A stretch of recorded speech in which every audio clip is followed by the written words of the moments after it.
Good evening. What's up, y'all? We just want to come on for a brief 15 minutes to say Happy Valentine's Day from Line of Judah, from us, me, myself.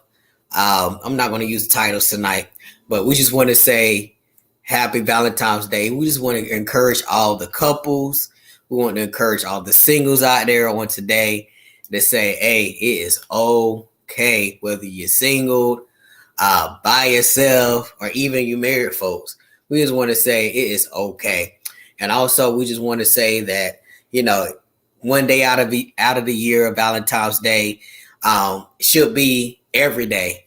Love is every day. Cherish, nourish, just making love to your spouse, to your significant other. Just shouldn't be just one day out of a year, but it should be every day.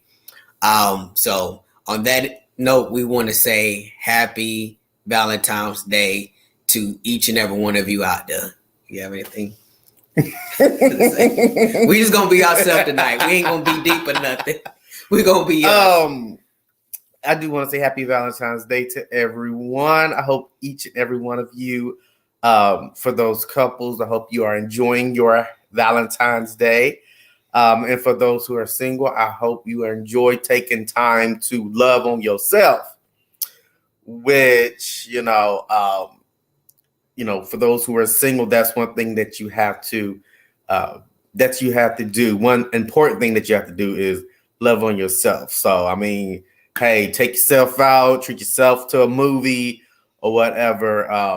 But I hope each and every one of you are safe. And I hope that your dinner reservations have gone through, because I know that it's probably packed. I hope that y'all got all your favorite chocolates, all your roses. I hope y'all didn't get the brown roses, because they be leaving them brown roses up in them buckets like that. Right. But I hope that but you know how they be wither and dying.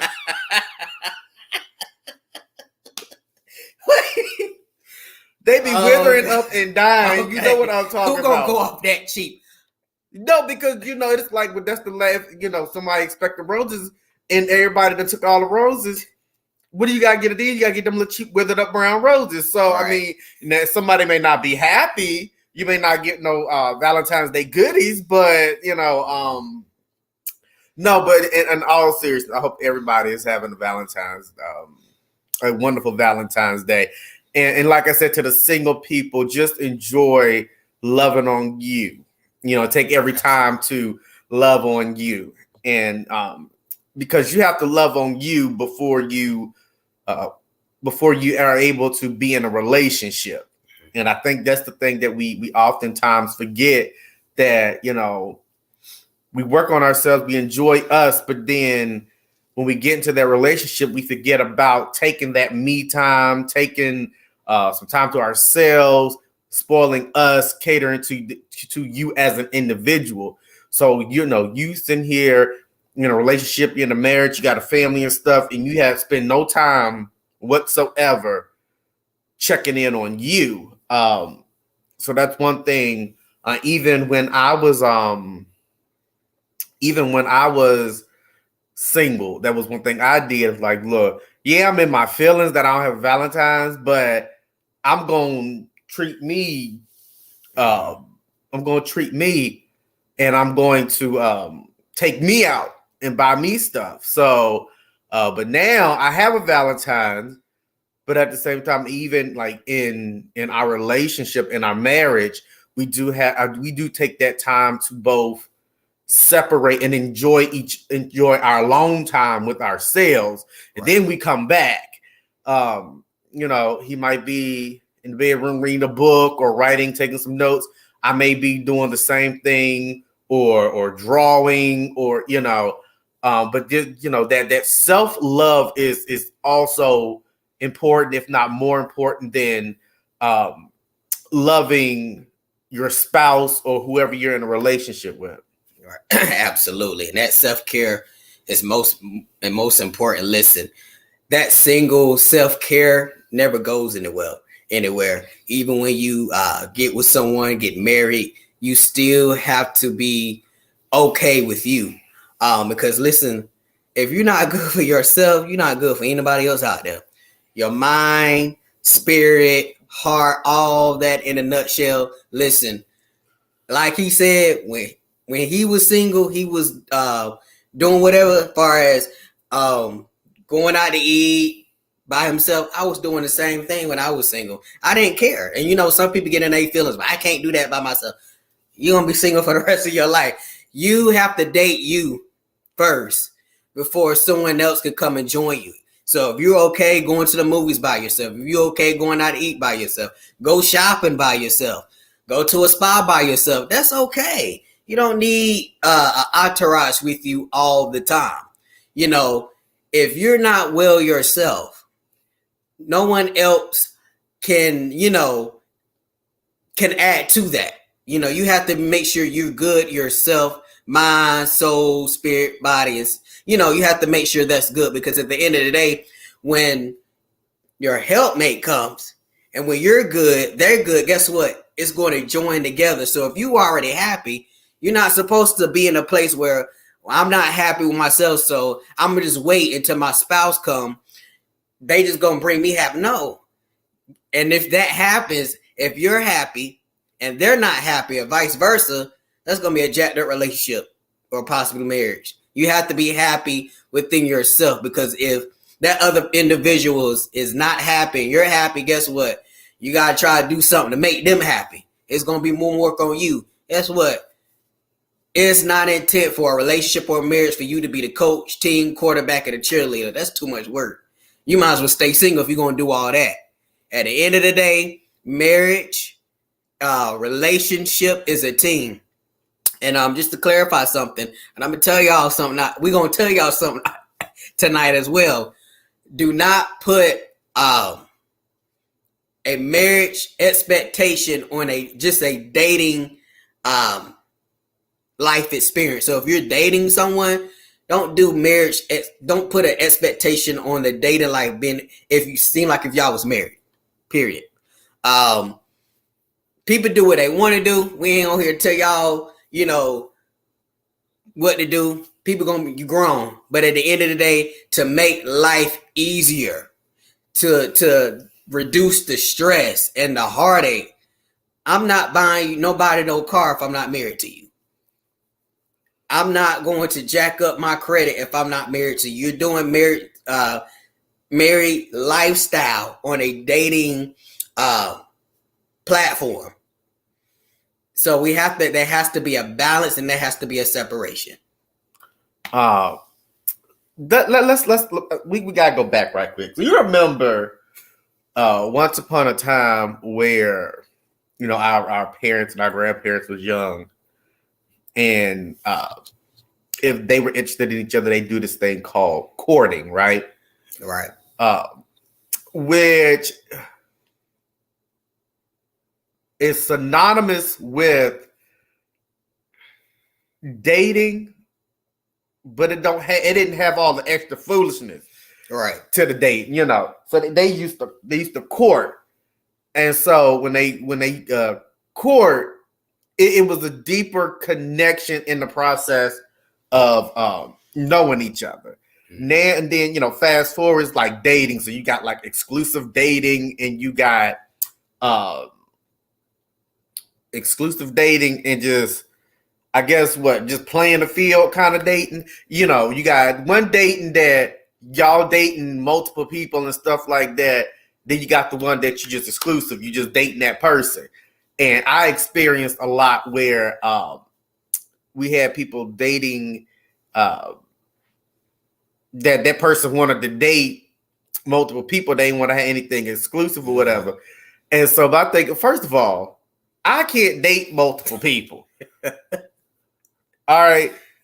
I have a hard time knowing keep up with that one. Right. And knowing what I'm going to do from 1 minute to the next. So let alone have this whole thing. Okay, I got to remember, okay, I'm dating Juwan, I'm dating Joe, I'm dating, John.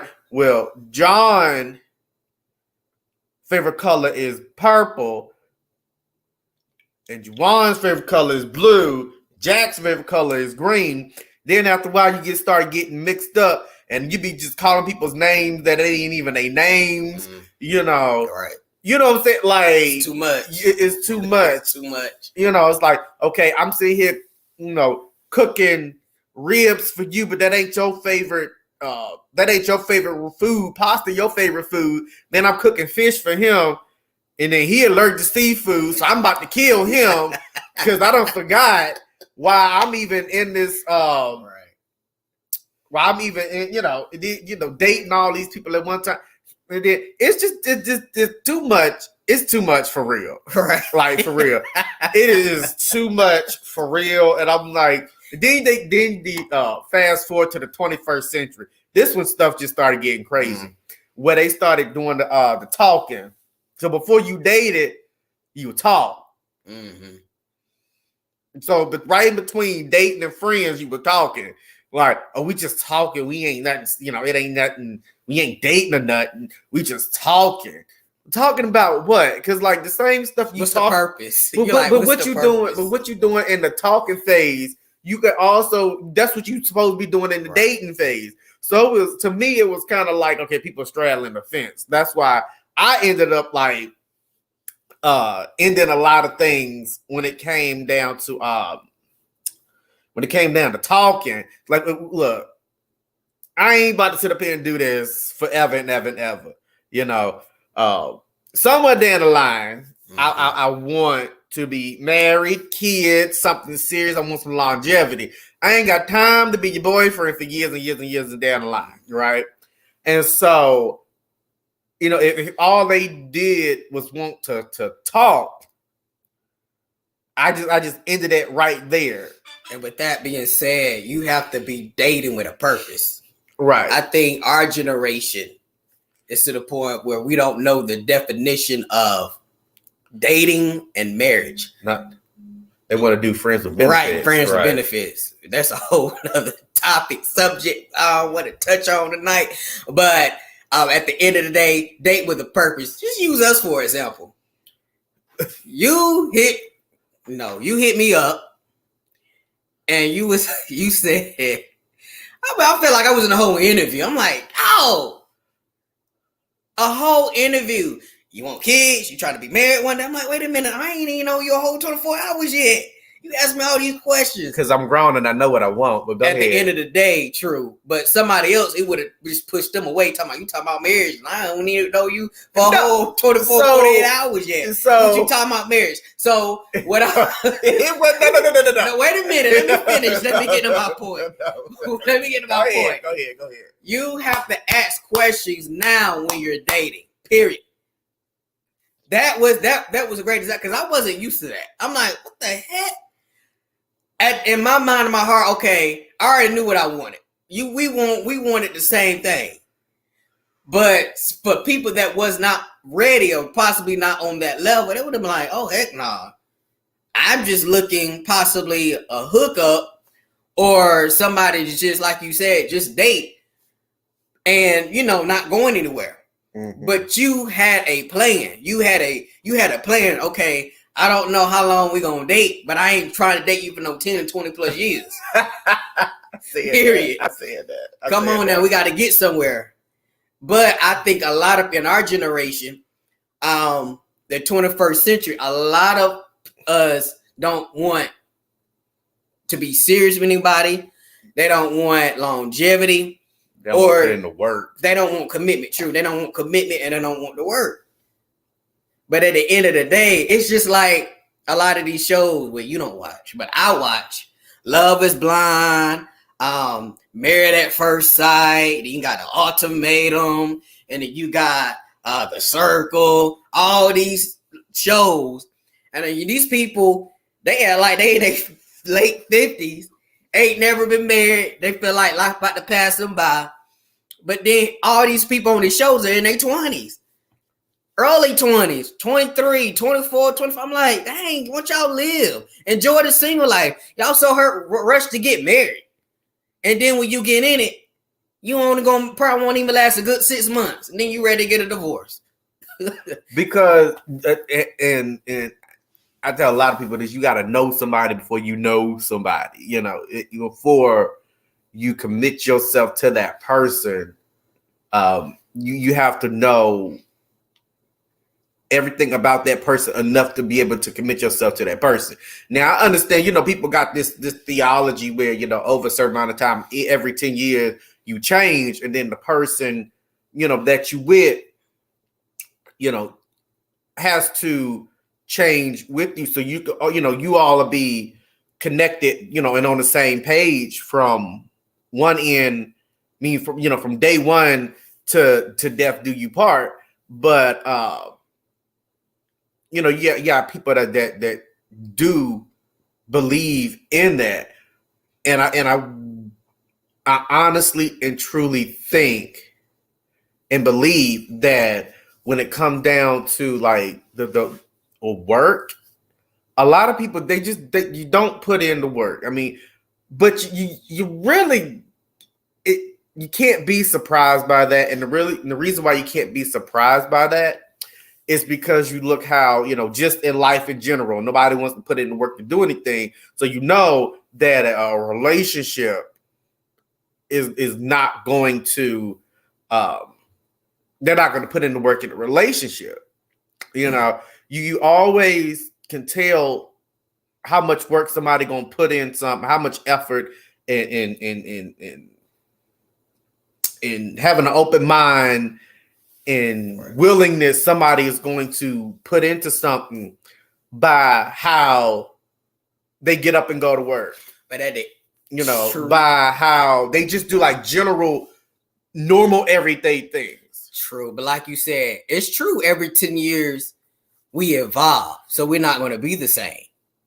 So, okay, you may get married. When you first get married, 10 years later on down the road, that's not going to be the same. I mean, it will, but your attitudes, your all that stuff is going to change. Even the way you look, is going to change. We evolve.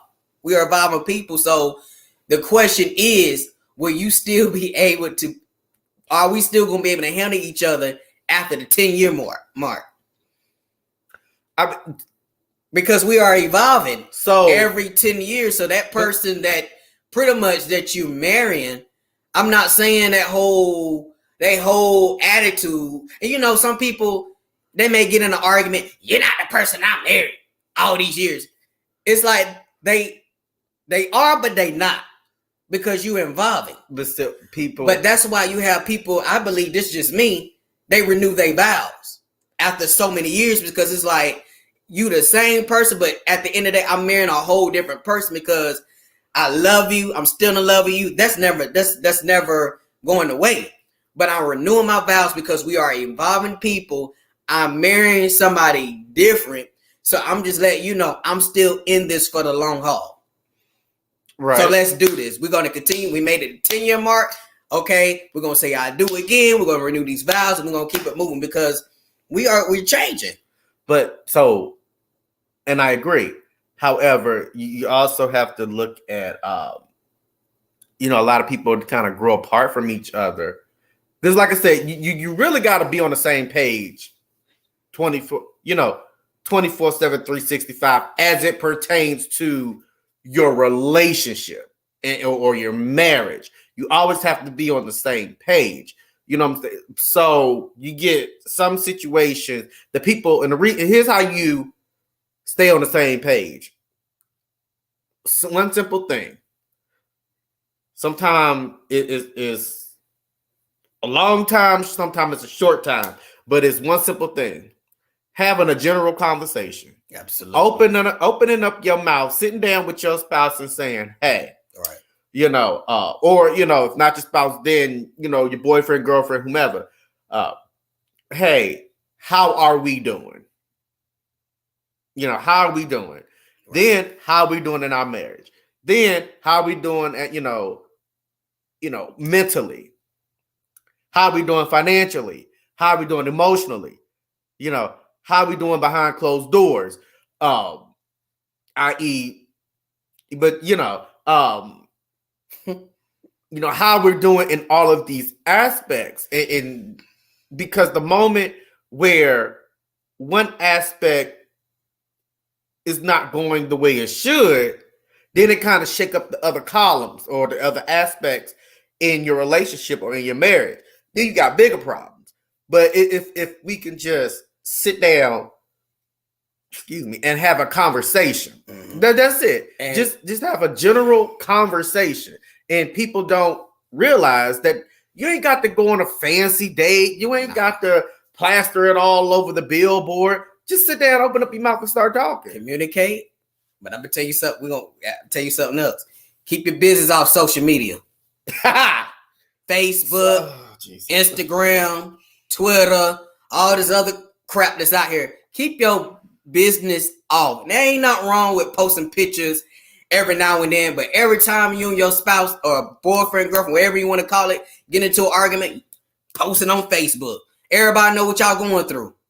Everybody know when y'all arguing. Everybody know when y'all going out of town. Everybody know when y'all on vacation. Everybody know when all this stuff. That leaves room, okay, I'm just add this, that leaves room to the enemy to come in and just do whatever he wants to do, because you open up a door when you put stuff on Facebook. And guess what? All these people that said congratulations when you was all now in a relationship, engaged, married, all those congratulations, all those people is not rooting for you. Some of those congratulations, as you say, I'm side-eyed. That's what you say. I'm side-eyeing all the time. They are waiting for you to fall. And a lot of times when you say communicate, put stuff on Facebook, not communicate. Well, I'm just put this, my spouse or my girlfriend, boyfriend, whatever may see it. Oh no, go to that person. Sit down, talk. Face to face, eyeball to eyeball. Leave the cell phone, Facebook out. How they did back in the day.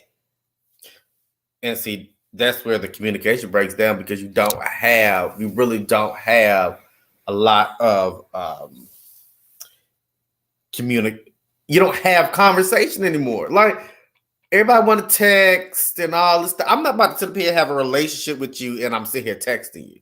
Listen. You know what I'm saying? I don't want to put my business out there.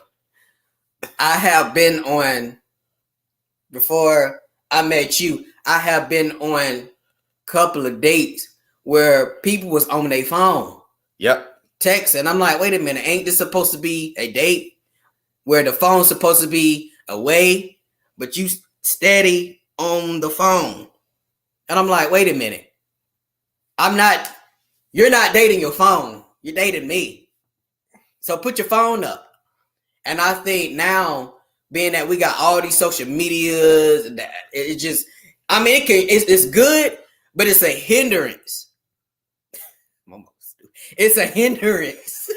It's a hindrance of moving forward in your relationship and marriage. But you remember I told you this story, how, and I'm gonna put their business, well, I'm not gonna put all their business on play, but two people was always posting, and I told them that, you know, if I was a bad person or something like that, if I wanted to do harm, I knew where they were at, because they were posting and she was tagging all this. What was that? She was tagging the locations and stuff. And then, you know, she would, you know, they would sit here fronting like they were staying at the ocean. They would sit here front like they were staying at the ocean front down there up there in Virginia Beach. And I'm sitting here and I'm like, first of all, I know that y'all full of crap. I know that y'all ain't going on Virginia Beach oceanfront. I know that y'all not, you know, on you know, staying at the hotel, right, at the oceanfront, because it was like every 15, 30 minutes there was something. Oh, me and babe woke up. Oh, me and babe about to do this. We about to get in the shower. We about to eat breakfast. We about to. I mean, it was every 15 to 30 minutes. And I'm sitting here and I'm like, okay, no, wait a minute. You drive me crazy. Like, literally. And so when I confronted them, when I told her, I said, y'all got to stop putting y'all business on Facebook. Because like I said, if I wanted to do harm, I could harm y'all, because you're tagging your location, you putting everything. And second of all, that's like an intimate moment. If I'm going out of town, yeah, we might post a couple of pictures, but I'm not gonna post every single thing that we do. Right. And so I'm like, to be honest with you, I knew that y'all didn't stay at the ocean front like you said you was. Matter of fact, I knew how long it took you to get from Warrenton to Virginia Beach. And I'm like, what, you went up there like you're going up 85 and then took 64, didn't you? And they was like, yeah. And I was like, yeah, no, because you were closer to the way I go, which only take 2.5 hours compared to your 3.5. And so, you know, and I'm like, because all you had to do was, your mama is crazy. She's crazy. And so I'm sitting here, I'm like, okay, so so you know, so I was like, because then they had tagged the mall they went to. So the hotel was not on the ocean front, it was across the street from the mall. And then so I told them that y'all went up all the way around Boneyard Alley to get to this hotel. All you had to do was get on 95 through Roanoke Rapids, take 11A to 11A to 58, keep 58 till you get to 264. Then you're gonna go straight down till you get the military highway and take that exit. You get the military highway. You be knowing these streets, don't you? I was telling them the streets. I was Good telling God. them the streets. I was telling the streets you get off at the Witch Duck exit. I forgot the number, but I know the name. That's why I can't do nothing wrong around him. And so, but I can't do nothing. But my thing is, knowing these streets. The funny part, and here's how I knew where they were at. So I'm telling them, like, so you get off here and then you're going to go straight down this street. Now, if you go to the left, you're going to see the Red Lobster and the Hardee's beside each other. And further down by the mile, you're going to sit up there and you're going to see Sienna Hospital. But if you go to the right, you're going to pass this ice cream shop. Across the side street is where your hotel at. And then across the hotel is New Providence Mall. How do I know? It's because I went to the pet shop in there and they had this chocolate little cute lab. Oh, with the pretty blue eyes, and then the lady had just got the chocolate little lab, and I wanted to get it, but I couldn't get it because I ain't had the money to get it. Remembering all this was years ago. This was years ago. How do you still remember all this? I knew the dog was named Kit Kat, and so these two people, the dog was named Kit Kat. The little chocolate lab was named Kit Kat, and they was like, "Well, how you know the dog was named Kit Kat?" Because they asked me, because when I went in and I was looking at the chocolate lab, and I was playing around with the dog, and then it was like, "Where's the puppy?" But we don't know what the name is. I'm like, "Name him Kit Kat." So she printed out a name, and in the little slot where they put the name, it had Kit Kat, Kitkat. So that's how I knew the dog was named Kit Kat. And they looked at me like I was stupid. I said, and how I knew where y'all was at, because my ex lived about a mile down the street. So that's how I knew where y'all was at. Stop putting your business on Facebook. Absolutely. Please. And people want to know why their relationship and marriage ain't working. Because of Facebook. It was a couple that they was getting ready to have a gender reveal party. The woman, the wife, did not want to know the gender, but the husband already knew because she wanted to wait to the party. So on Facebook, I guess he was just so excited to see. I remember that. I remember that. He put the gender on Facebook, and everybody said, "Oh my God, congratulations!" She said, "Wait, what?" And she found out the gender on Facebook instead of them waiting. So he posted it real fast, and literally almost broke them apart because arguments broke out. It got really bad. So my question is, why do couples feel the need to put all this crap on Facebook? Because they try. See, I'm gonna tell you something. People be trying to front. Look, one thing. What we don't do, we don't put. Like I said, if we go somewhere, we might post a couple of pictures. Especially if it's like us together in in whatever city. We might take a picture together, or if it's like a statue or a monument or a landscape or beautiful scenery, I mean, I understand that. But people just do every single thing. You have posted and taken more pictures and have utilized social media like 90% of the time that you're doing date night. You're doing a getaway with your significant other.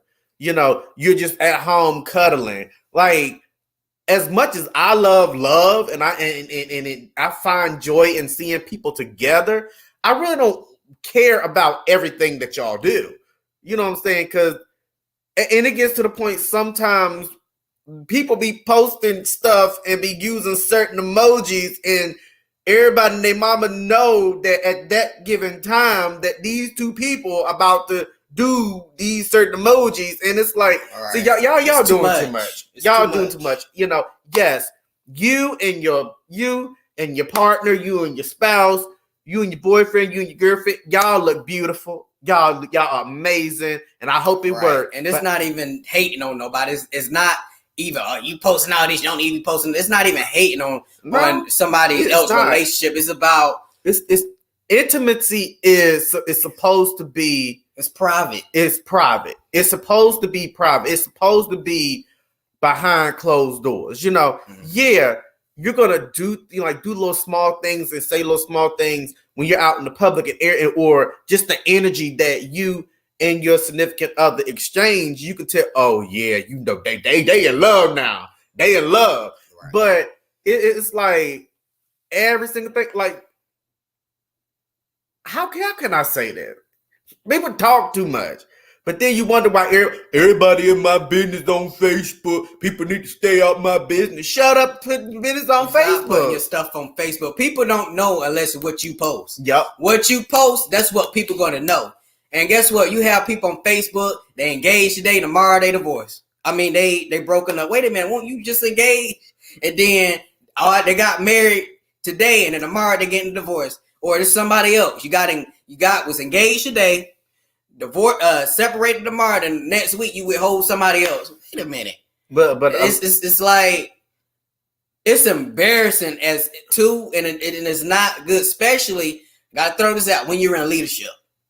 When you hold a leadership position, especially job, and especially when you're in the church, because you're holding up a leadership position and people are watching you. So yeah, people may put you on a pedestal, but when you just get it to the point, and I get it, we live in a society as people don't give a crap no more. I get it, but that makes people seem like you got a mental illness. Literally, I'm not even trying to be funny now. When you in a relationship and you posting now, we posting all these pictures and you saying all these comments, and then tomorrow, oh, I'm single, you posting, you're depressed, and then literally the next week, you with somebody else posting the same crap that you was posting about somebody else, the person that you was with. I'm like, huh? See, that comes from people that need to, they got to do some work on themselves. Right. But, but when you were saying, I was going to bring up a point I forgot.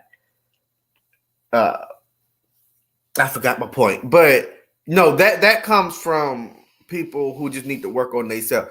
Because there has been, and I'm not going to sit up here in front and act like I didn't have one dude from 1 minute to the next. Like, we got a pass. We ain't trying to front. You know what I'm saying? No. We have a pass, but at some point we have to get to that age where we start maturing and we start realizing why things aren't working out in these relationships. Mm-hmm. And a lot of these things we always think, oh, it's them.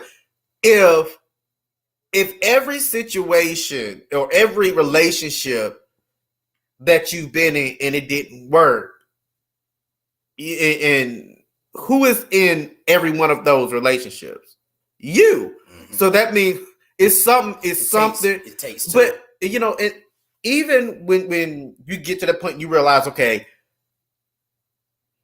it's not them. It's not them. It's me. But what about me is the problem? Sometimes it's not anything bad, right? Sometimes it's not always bad. Sometimes it's just some healing, right, that you got to work on. Sometimes it's just some relationships with your family and your friends, and you got to right some wrongs.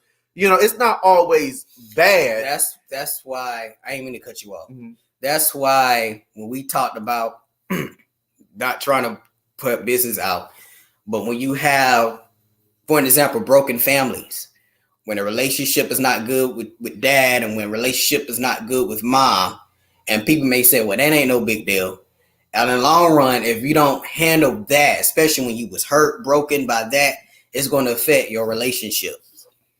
So those individuals that still have an opportunity to get it right with their parents, just using that example with their parents that are still alive, we encourage you all to do that, whether they reach out or not. If you reach out and there's still some resistance there, you did your part. But at the end of the day, some of you may say, well, I just need what's the word? I just need stuff to be resolved. Oh, you need resolution. Yeah, I need resolution. And then that person still don't reach out, or you did your part.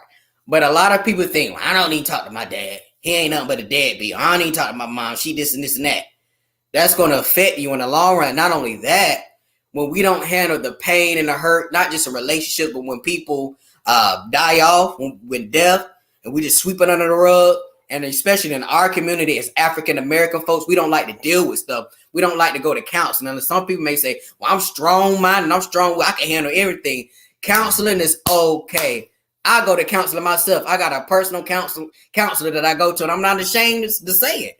You know, when you don't deal with hurt, trauma, especially when death hits like that, that's going to affect you mentally, spiritually, physically. And then later on down the road, when you start to want to court and date, it's going to affect your relationship. Because why? You still dealing with that death. You still dealing with that hurt. So when we go to counseling, and guess what? It's up to the individual within themselves. Like you said, look in the mirror. Because a lot of times, well, it ain't me. It may be the other person. No, it's you. True story. And you were talking about counseling and stuff like that. You remember me and you had a conversation, and this was like, I think year one of our marriage. Then you have a conversation. I'm saying, look, you got to learn how to express yourself and stop shutting down. Right. And that was the same time that I started strengthening the relationship between me and my daddy. Because he had to learn the same thing in that season as you were learning in that season. And because he would do the same thing. Right. And I'm like, wow. And when we start mending relationships and stuff, that helps us love a little more. Absolutely. Right. And so you would learn, because I was sitting here one day and I'm talking to God. Because me and God be having some conversations. And I'm sitting there talking to God. I'm like, no, wait a minute now.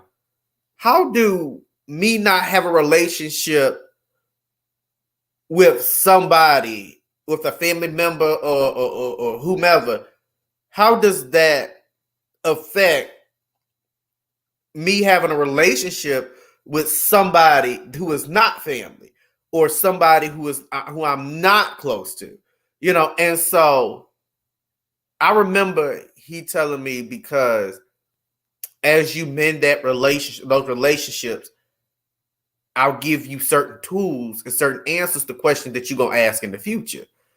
And then so when I started, and it's like the more I made, I put in my part of the effort to fix that relationship with my dad, the stronger me and you got. Mm-hmm. And so, and I'm like, and I started seeing it, I'm like, this is just, this, it was crazy. I wouldn't say it wasn't weird. It was crazy. Because I'm like, that was interesting. But and this goes back to healing. A lot of people can't love because, you remember, and I told you this as well. When you got wounds that ain't healed properly, what happens? They become infected. Right. A lot of people got some spiritual infections infections that's affecting, right, their ability to be happy, their ability to love, their ability to be that good parent, that good friend, that good family member, that good person in general. So that affects them in how they love. And then that honestly affects their self-love. Right. And when you go back to your dad, when you was telling me about your dad, I'm like, because I remember, just at the time, just asking questions, trying to get to know you. What about your parents? And I remember you saying about your dad, and when that hit me, because I know the relationship that I had with mine and the struggles that I had, and I didn't want you to have any regrets if God forbid if something was to ever happen to that man. When you have a chance of your parents being alive, cherish them like no other, because you only get one mama, you only get one dad. When you lose a parent, that's something that you cannot express. That hurts. But at the end of the day, because I lost my dad at a very young age. And at the time, I didn't understand, because even my mama was saying, just reach out. I mean, we had our moment. But when that man died, and he died when I needed him the most, because I was going right into high school. That's when a boy really needs their dad. That's when puberty starts. Life start to get real, because you preparing for college. You really need your dad. You don't want no counselor, and you want your daddy. And when that man died, and a lot of before he died, the relationship wasn't as great. But I know I'm just being transparent, because we're gonna be transparent. I did not want to go to that man's funeral. But I'm so glad people encourage me to go there. Like, Juwan, you need to go. You need to go. You need to go. Because if you don't, you're going to regret it. And I believe by me just going to his funeral, the healing started to take place. Even though, I was hurt. But the things that, in my mind and heart, that I saw that, he wasn't this, he didn't do this, he didn't do that. That was like, you know what, Juwan? It is what it is. God was like, being that you here, being that you showed up, now you have a chance to heal. Me, even though, before he died, we did make amends, thank God. Forgiveness took place. But it was like, Lord, I need my whole heart to be healed, because I know later on down the road, if I don't deal with this, the death, and the situation, this is going to affect me long term, not just in romantic relationships. It's going to affect your relationship with friends. It's going to affect you relationships with coworkers, job. Just life is going to be difficult between you and people. And just by me going, the healing started to take place. And I'm still healing. Healing don't take overnight. Forgiveness does not take overnight. But guess what? Each day got easier, easier, easier, easier. Other people may be different. I have a story. Other people may have a story about the things they went through with their parents, or people they have dated, or people that just, pretty much was traumatized by. But I'm a living witness that healing does work, and it's a process. But by me just going, the healing started right then and there. Right then and there. The healing started. It's been over 10 years, and I'm still healing. I'm still healing. And it's been times where I have my moments. I still have my moments, because at the end of the day, I'm like, Lord, but I thank God for people that God has brought in my life during those times that he was not there. And then the times that God had called him home, that, your physical dad may not be here. I'm not trying to take a place of your physical dad, but at the end of the day, it's going to be all right. God is going to use me to give you, what your dad should have given you. But by that being said, I had to deal with that, and I'm still dealing with that. You can't, as African Americans, once again, we don't like to deal with stuff like that. When we get hurt by our parents, and just a little bit deeper, when we talk about family, and I know that's sensitive for a lot of people, for some people, when just saying family, because family, there's different dynamics of family, different traumas of family. Families have hurt each other. But when we just say family, it traumatizes. Why? Because it's unresolved hurt. And some people may take that hurt that they dealt with 10 years, 20 years ago as a grain of salt. But guess what? Like you said, that wound will get bigger. And guess what? When that wound get affected, what happens? But When it get affected, it start messing with your spiritual nerves, and then it start messing with your mind, and then it start messing with your spirit, and then it start messing with your soul. By that time, you just mess. And guess what? With a physical wound, once that thing get affected, the end result, you probably would die, because now it's in your bloodstream. That infection, your leg. If you got a wound on your leg, you're using that example. Wound on your leg. You don't treat it, your leg gangrene, guess what? You're going to lose that leg. And possibility, the rest of that poison will go all through your system. And guess what? You're going to die. Like you said, it's the same thing in the spirit. You're going to die spiritually wise. And if you're dying spiritually wise, you definitely no good for somebody else. You're not going to be good for your mate because you're dead. And if they dead, it is what it is. And I'm going to put this out there. If that individual is dead, I don't care how fine she look or how fine he look. If that person's dead, you cannot resuscitate them. You cannot change them. You're not God. Or I could change them. I could do this. That individual has to do it for themselves. They have to want change. They have to want to be alive within themselves. And it goes back to what we were saying earlier. You have to be happy within yourself.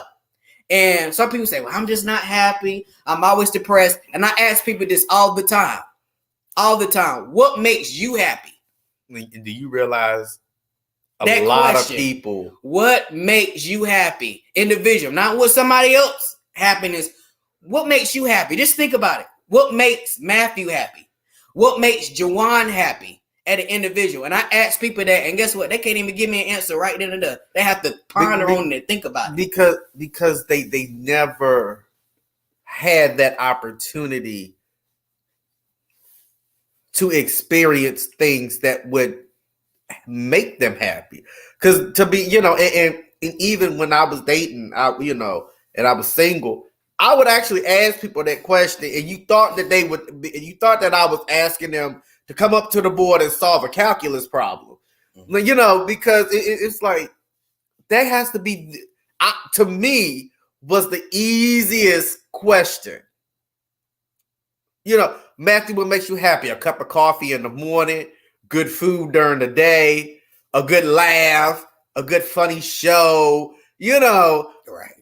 Simple stuff. But then you had a lot of people that don't know. They don't know that. And I'm like, and it's sad. I mean, to some people it may be funny, but it's sad because and I'm talking about people that actually have great careers. They making six figures. They got they well established. Money is not an issue for them. What makes you happy? Oh, I work here. No. That's what you do as a living. What makes you happy at the end of when you on vacation or when you take your PTO time or whatever? What makes you happy? And just using that far as corporate, using that far as ministry wise, where you're a pastor. You got all these people under you. What makes you happy? Well, I'm preaching make me no. What makes the individual happy? What makes your soul and your spirit happy? What makes you happy? Let's take away the titles. Let's take away the people that you overseeing. What makes you happy? And guess what? A lot of even religious people that got titles in the ministry cannot even tell you that. And guess what? And they go. And these are powerful people. And I think at a place like that, that's sad because we are not just here on the earth. Yes, we here for a purpose and a reason. But I believe God wants us to just enjoy being in the land of the living. But he wants us to enjoy us. And you say, as you said that there were a lot of people they just don't know what make them happy, and then when you were giving examples, or I like doing, I like preaching, I like doing this. It's like, well, no, that what makes you, but what makes you happy? We've got to understand that these people have not, what's the word I'm looking for? They have not been enlightened on the fact that, it's something deeper in them, and they have not tapped into the life of, the life. You see how I did that plug? Anyway, right. They have not tapped into life, their true life, their true identity, their true self. And that was one thing I did. way before I even knew I was doing it. I'm like, okay, what make me happy? Because I was 18, I was grown, I had a job, had a car, the whole nine. I'm like, I'm grown. I'm gonna do what make me happy. And I went through this process of finding what make me happy. Some stuff that I thought that would make me happy, that ain't make me happy. I'm gonna tell you now. Right. That make me happy because after I got finished, indulging in it, and I came back down to earth, and it was like, I'm wasting my money doing this. I still got the same problems. Right. I still got the same problem. But happiness is so close to love. Healing is so close to love. Any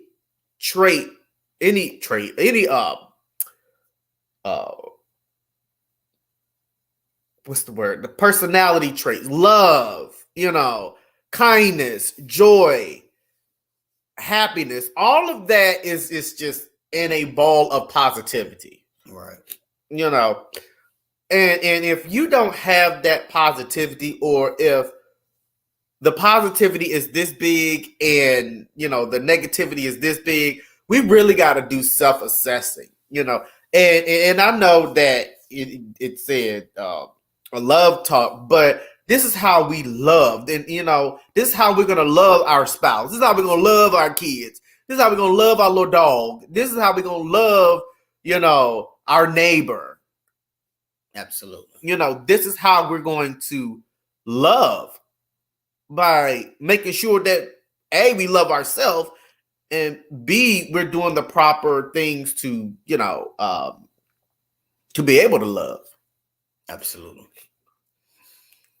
All that in a nutshell, love is very powerful. And when we love, just to wrap it up, when we love, we need power to love spouse, children, just people in general. We need that power, and that power comes from God. He commands us to love everybody. Love God with all your heart, with all your soul, and with all your mind, and love your neighbor as yourself. So if we don't love ourselves, how can we love our neighbor? Love your neighbor as yourself. So if I hate myself, I'm going to spew out hate with my neighbor. And I think the world will be a much better place if everybody just took a self-evaluation.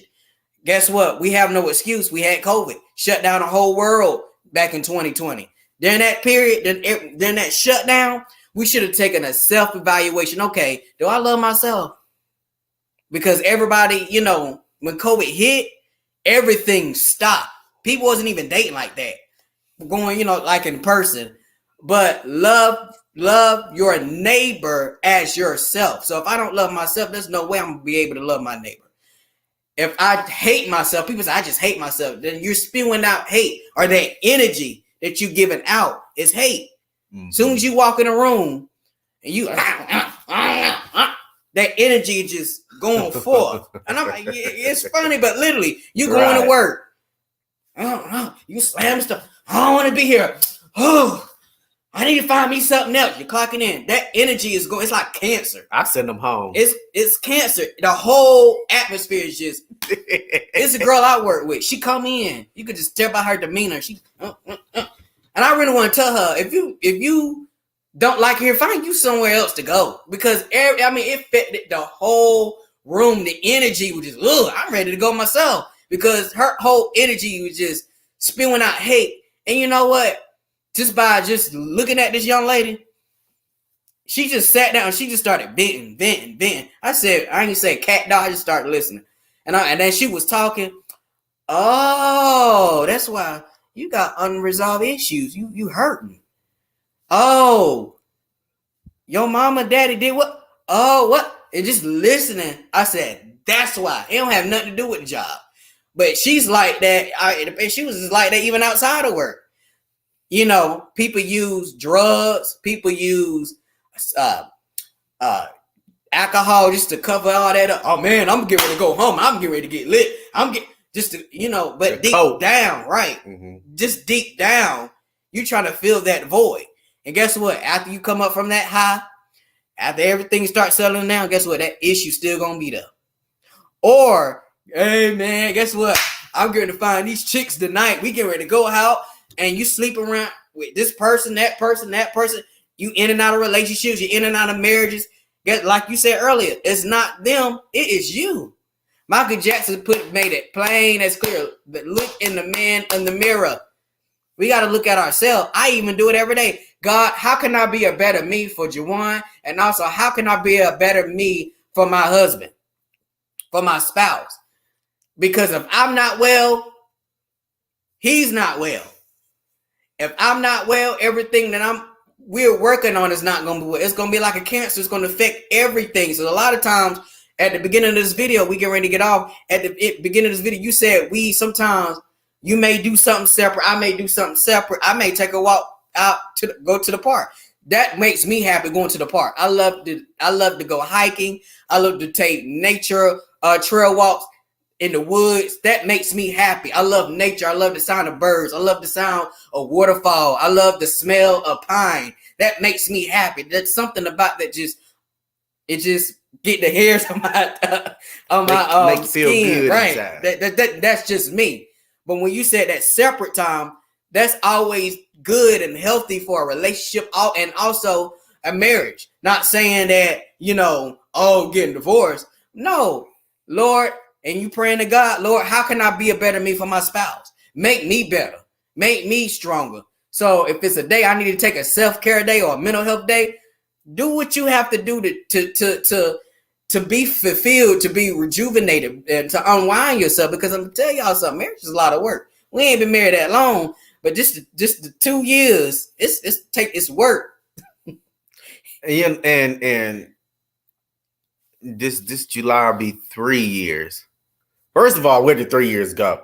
Second of all, I have, as a married man, have been trying and put in every bit of effort to top the tricks that my better half has had up his sleeve.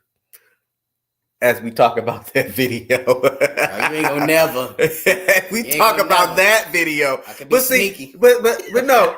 Because they could be sneaky. They were like, first of all, what is Juwan doing for your birthday? I don't know.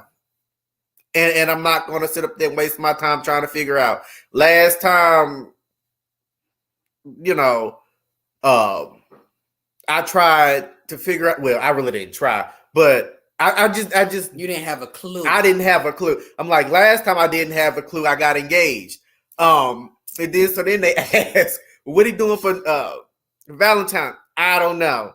Last time I didn't know I got engaged, but I'm gonna tell you something. You remember. We saw a lot of congratulations, but we saw people responding that knew me personally, and they was like, "Your face was priceless." And I think one of them even asked, "How did you do that?" Because they know me, and they know it takes a good one. Somebody head off. It takes all the way down. Good one to pull the rug from up under my feet, and you had just did that. A lot of people have failed miserably.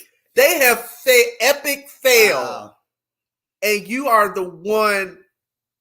I can't even fill up a whole hand of fingers of people who have actually managed. You said nothing the rest of that evening. I'm like, I was quiet. Did I do something? Is it a yes? Is it a no? Lord, what? I said yes. You said nothing. Yeah, you said yes, but you shut all the way down. You was quiet. I was until shocked. The following day. I have never seen you that quiet. That's why I was concerned. You said nothing. I'm like, wow. Because I really did not think I would be engaged in my 20s. I really did. But that video, like people who knew me personally was like, he did that. Ain't no way.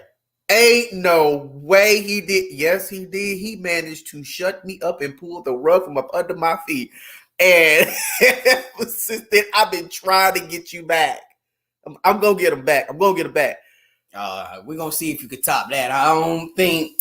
I think that's for the record. That's for the record. That's in the books.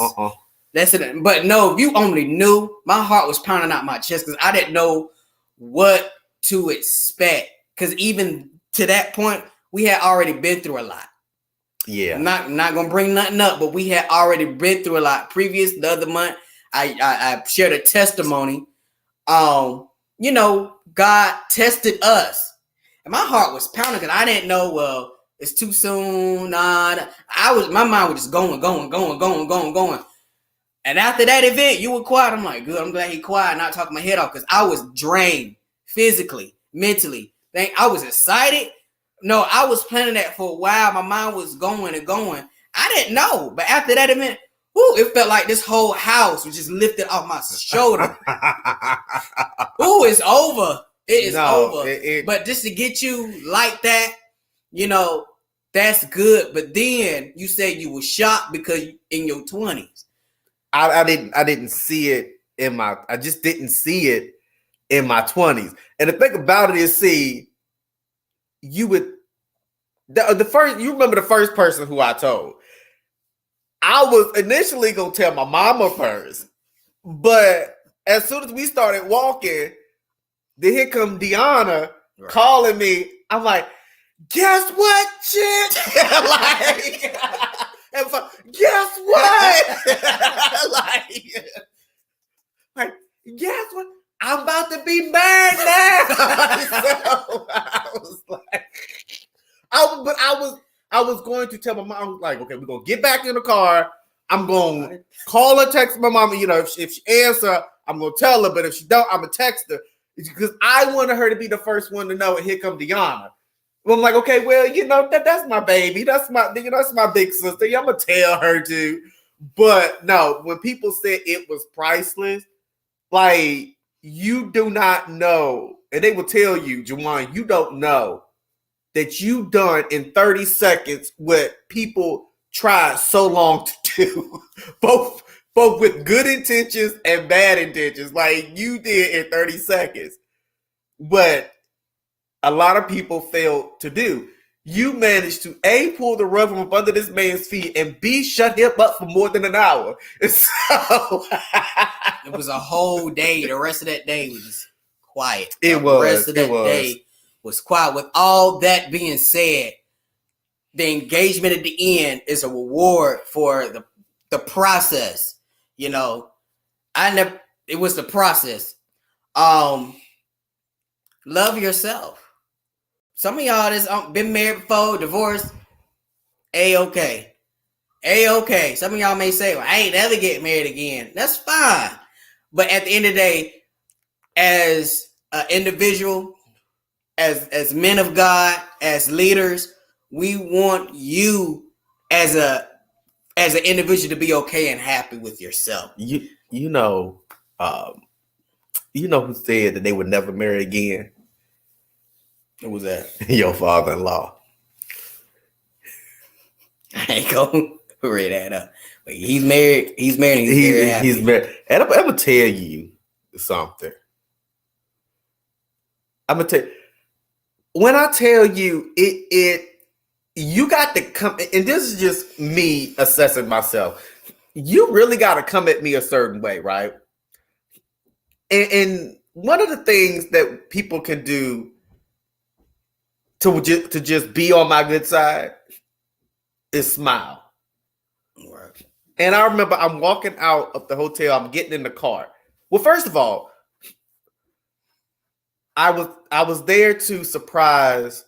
Well, I wanted to see my dad because I hadn't seen him in so long. But I ended up also surprising my grandma. And she was shocked.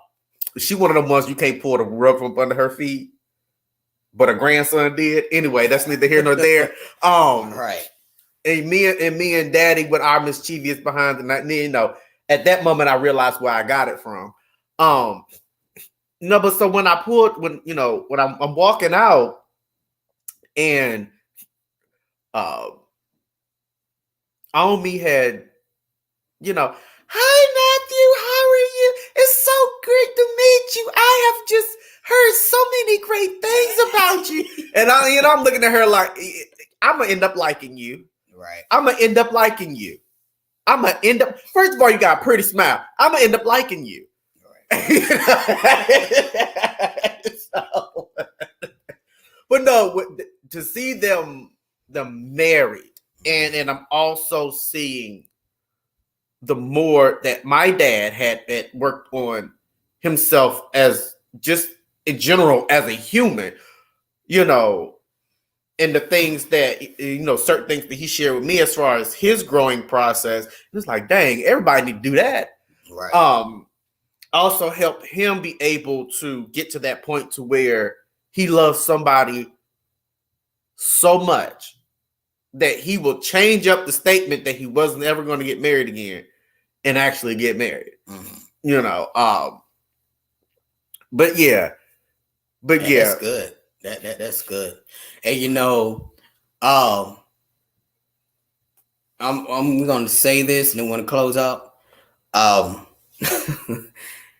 As married and as joining together, to those that don't know or that's watching Facebook and that's watching on YouTube, at the end of the day, your marriage is a ministry. You may not even be in a church like that, and that's okay. But your marriage is a ministry. God is looking at how you treat your spouse, how you treat your kids first before you out here leadership, far as watching over a flock, watching other people's kids, youth department, wherever. That your household is your first ministry. Your household, how you treat your spouse, how you develop your family is going to show a reflection of how you trying to establish everything outside what you're doing outside your household.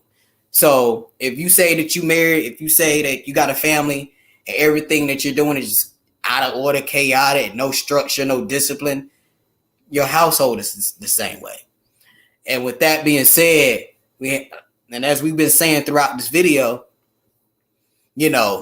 love on your spouse, love on your family, do self-examination, because guess what? There's no perfect marriage out there at all. There's none. Love on yourself, and being that it's not perfect, that's why it needs work. Marriage just takes work. But love on your spouse. Counseling. Marriage counseling is not there for the individual that's just on the edge of divorce. Mm-hmm. Even if you're on the mountaintop with your marriage, you still need marriage counseling. It's good. It's there. If you have it, if it's in your facility, take advantage of it. Go. Because I'm going to tell you something. We have been involved, and the tips that we got helped us a lot.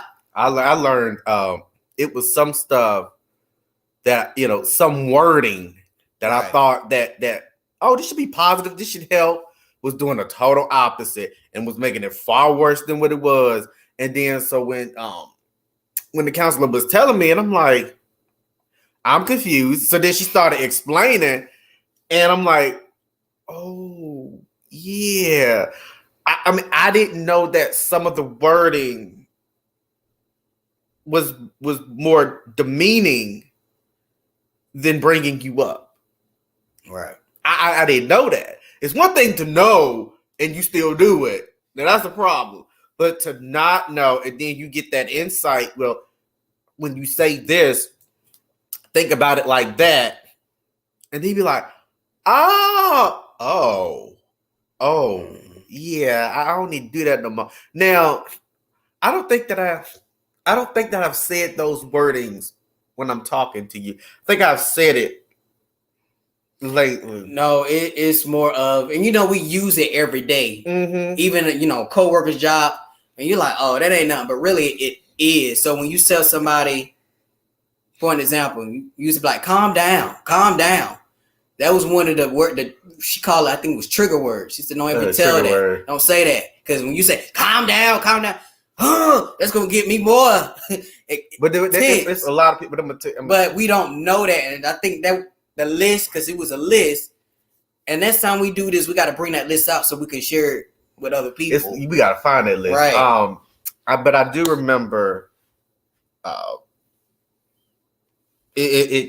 understood the trigger words, and there was something else that I wrote down, but I understood the trigger word because I was just like, let's try this a different way. That was another one. She said, "Don't do that," and I'm like, okay, like you just like taking all my vocabulary away, right? And it's just the heat of the moment. Let's just step back. Let's take a breather. You know what? Let's do something else to get our attention off this topic. And once we take a breather, then we're gonna come back to it. All right, when you were saying argument is not communicating. That's not when you arguing back and forth. And a lot of people are shocked. You don't argue, no. Mm-mm. I mean, I now I'm not perfect. It's been times I yell, but I'm slowly backing away from that because that's not communication. Yelling is not communication. When you just sit down and talk, okay. But at the end of the day, once we going somewhere, and a lot of times we have the talk. I don't agree with that. You may say, well, I don't agree with that. I may say, Matthew, I don't agree with that. We may sleep on it, and then the next day we may come back. You know what? You was right. I just had to process that. We had to come back to the topic. You know what? Now I get it. And then some days, look, I just don't get that. I'm just not down with that. And then we have to make a decision. It is okay to agree to disagree, and that's fine. That don't make me. I don't love you any less. Marriage, just because you married, does not mean you're gonna agree on every single thing. That's not true. You're gonna have disagreements, but you have to be okay with that. You have to know, okay, that's fine. But when it comes to the heat of the moment, let's back up, take a breather. If you got to do a smoke break, if you got to take a walk, do whatever. And matter of fact, do something fun together. You don't have to separate. Just do something fun together. And then we come back to the topic for things just calm down. And I'm trying to get my point. And I like to get my point across. You like to get your point across. I'll admit that. If I don't, and that's something I have to work on. I want you to hear me. If I feel like I'm not being heard, then we got some issues. But I'm getting better at that. I'm getting better at that. You like to get your point. I'm gonna tell you something. And I know we were supposed to end this about 12 minutes and 30 seconds ago, but let me tell you something. Those moments that you did yell, I think the situation got worse because I didn't respond. Some people will get angrier. Well, their anger will decrease quicker if somebody matches that energy. But here's one thing that my mama used to do when we would get to that point to where our voice has elevated, not disrespectfully, but because she worked with kids in the past, she knew exactly that, us as kids had those moments. She would say, you know what? I'm not going to respond until you calm down. And she would say it so quiet. And then the quieter she got, the calmer I had to get. And so I don't do that just with you. I do that with everybody. First of all, I don't take kindly to all that yelling, whether it was you, her, whoever. Second of all, when I'm like, okay, I'm not going to entertain you yelling. So I'm just going to wait for you to calm down a little bit. I'm just going to wait for you to calm down. And then, because it was times you was on up there, I'm like, I'm not. And it's not. And I felt that was the best way that you thought to get your point across. And the reason why I didn't respond the way somebody would normally respond was because once upon a time, that little boy in me did that. Right. Once upon a time, I didn't get my point across. Or if I felt like I'm not getting my point across, I would yell. Now it's like, okay, if you don't listen, you don't listen. I ain't got time. Right. It is what it is. But yeah, in the heat of the moment, take a breather, take a break. And also, another tip, just another nugget, never sleep apart. Never go to bed angry. And never sleep apart. When you sleep, you know, some couples, they get mad, they sleep in different rooms. Somebody may sleep on the couch. Don't do that, because when you do that, that leaves room for divorce to grow. That's another door that the enemy could come in and just break your marriage apart when you sleep in separate rooms. That right there is growth. That right there takes maturity, but never do that. Never go to bed angry and never sleep in different settings of the different parts of the house, because that leaves room for a divorce to happen. And that's a portal and an open door for the enemy to come in and just separate. And we don't want that. So talk about it. That's why we were saying communicate. Without that communication, you can't, the marriage is not going to work. You can't have a marriage if you don't communicate. Expressing yourself. When we was talking about expressing, I had a hard time doing that. I'm steady working on that. How do you feel? What's wrong? You know, sometimes with that, as we was talking about the trauma, well, somebody may say, well, in my childhood, I was always shut down. So every time I talk, I try to get my point across. Be quiet. Don't say that. Go to the room. You shutting down. You shutting down your children. Don't do that. So when they get older, you know, when they get in relationships, they're not going to be able to express themselves. Some people, it's so bad, it's like almost mentally wrong with them. They don't say anything. You ask them, they murmuring. It's like, no, talk. That's an effective way of being a communicator. But, you know, when you're married to somebody, that communication is key. Well, you know what? And it could be, you know, when you was saying X, Y, Z, I didn't like X, Y, Z. I didn't like the expression. You're just talking, communicating. And it may not be a big deal, but it's a big deal for you. So I believe we have to create an atmosphere in our homes where everything would just be freedom as far as communicating. So I have to create an atmosphere where it's okay for Matthew to come, hey, babe, I didn't like X, Y, and Z. Okay, let's talk about it. How can I, you know, be better at this? Well, if I still don't see it, once again, let me take a breather. Let me take a moment and just look at me, because it may be something that I'm doing, whether I'm not understanding, whether I'm not getting. So I got to take a moment and look at me. Self-evaluation. Marriage, when you're married, you die daily to yourself. And I mean, that scripture, we die daily, but you're dying daily for your spouse. Your spouse is dying daily for you. So when you stand at that altar, it's a sacrifice that you're making. You're dying to yourself when you standing at that altar. If you're not ready to die for yourself and for that other individual, don't do it, because that's a major step. You're making a promises first to God, your covenant, and also you're making a covenant between you and that individual. So when you stand at that altar, pretty much you're dying daily. So I'm dying daily every day. I'm dying daily to be a better me by my spouse, and vice versa. So it may be something, and I get it. Flesh is real. So it may be somebody you seeing that's trying to hook up with you. And that person, you know, and the enemy he's sneaky. He's a deceiver. So he knows how to come in at the right moment, at the right time. That's what we were saying. Don't put all your stuff on social media at the very moment. Oh, they have a problem with their marriage. Let me go in their inbox. Oh, they vulnerable now. Let me hit their inbox. What they not doing? I could do it better than they can. You know, stuff like that. You leave it open doors. So we don't want that.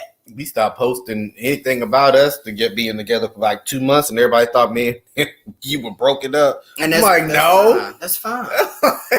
Listen, I did not marry Facebook. You're not married to Facebook. You're not married to Twitter, Instagram, all that other stuff. TikTok, you're not married to that. You get married, you're married to the individual. So that means when I have an issue, I'm going to him, not to Facebook. Right. When I have a concern, I'm going to him, not posting on Facebook. I'm not married to Facebook. Facebook gonna make it worse, because you got a lot of people that's waiting for you to fail in your marriage. And like I said, people that's congratulations. You got some true ones out there. Don't get me wrong. I'm not saying all congratulations are bad, but you get over 1,000 people saying congratulations to you. I'm side-eyed. And then weddings, you having a good big glamorous wedding. Nothing wrong with that. But guess what? Some people are there just to be nosy, spectate. I want to see how long they gonna last, or just nosy, you know. But at the end of the day, if I had to choose, I would want people there that supported along the way, that was there, that's, you know, that's going to lift us up in the midst and the process of marriage. So, with that being said, you have anything else to say? I know y'all see me over here getting sleepy. No, I don't have anything else to say. I will like to advertise my podcast. It's called Tapping Into Life Podcast. You knew I was gonna have to do it right. I just bit my lip again. It's time to get off. So y'all check the podcast out. Is with this platform, and then with Tapping Into Life, it's basically a comment. It's basically trying to accomplish the same goal, but you're working on two different ends of the spectrum. So check into that. I gotta finish writing the 9th episode. So yeah, y'all check that out. It's on YouTube. The channel name is Tapping Into Life. It's a weekly podcast. I am working on not talking too much, well, too long. That's easier said than done. Number one. Number two, I know when to shut it down. Well, apparently neither one of us know how to shut it down, because we on here for an hour, almost an hour and a half. We're giving out good information. I'll be giving out good information, but sometimes I'll be looking. I'll be like I think was this one that just came out today was an hour and a half. I said, no, we can't do that again. But yeah, y'all check that out. Just begin working on loving yourself. Love yourself more and more and more each day. And that's about it. Awesome. So yeah, his podcast is on the ministry page, and it's on there on purpose, because Lion of Judah, we're not a church. We are, but we're not. We are a ministry for all people. So at the end of the day, as we did tonight, just talk. Some days we just gonna talk. Because people need an outlet. We need people to come and just vent and talk.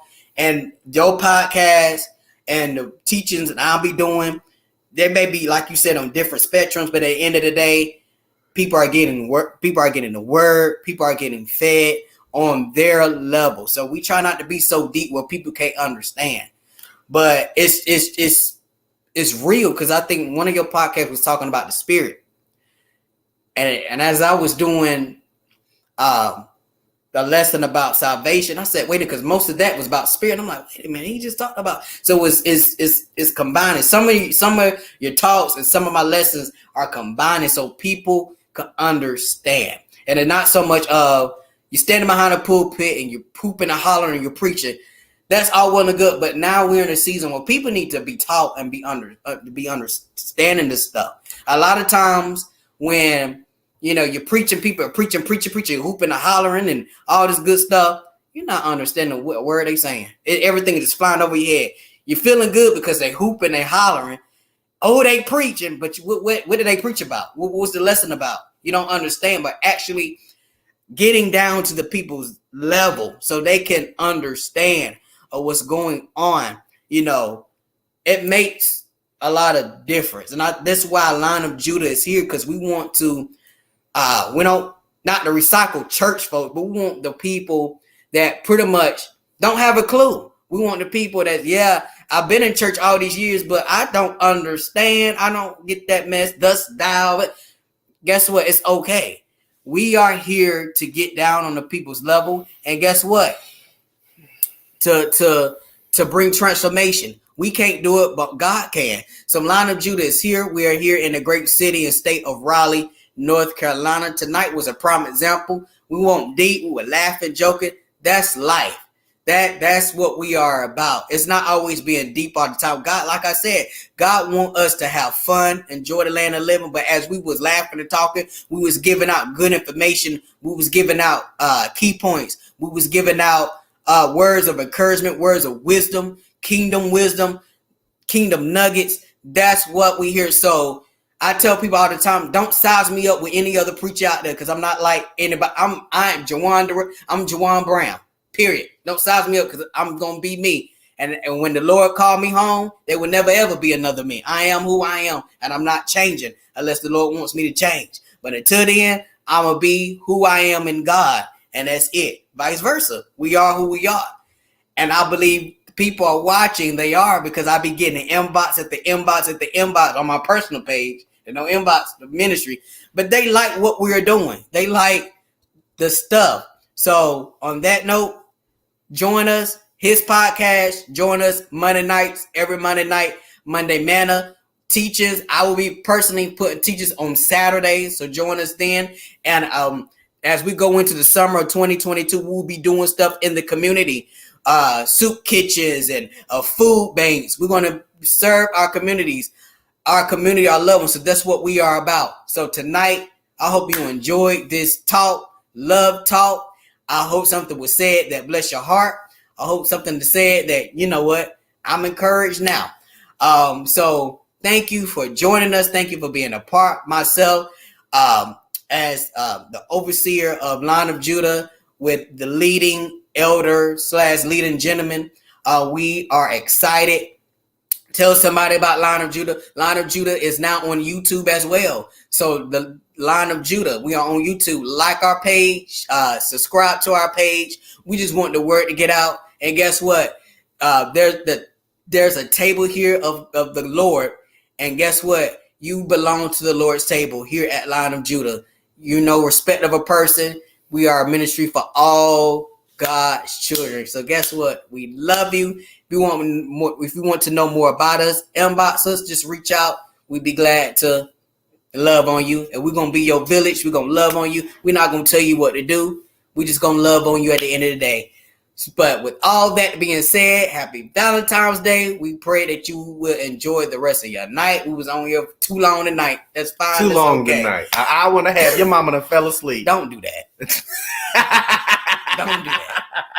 Thank you for your support. Continue to support. And God bless. Have a great night. Grace and peace.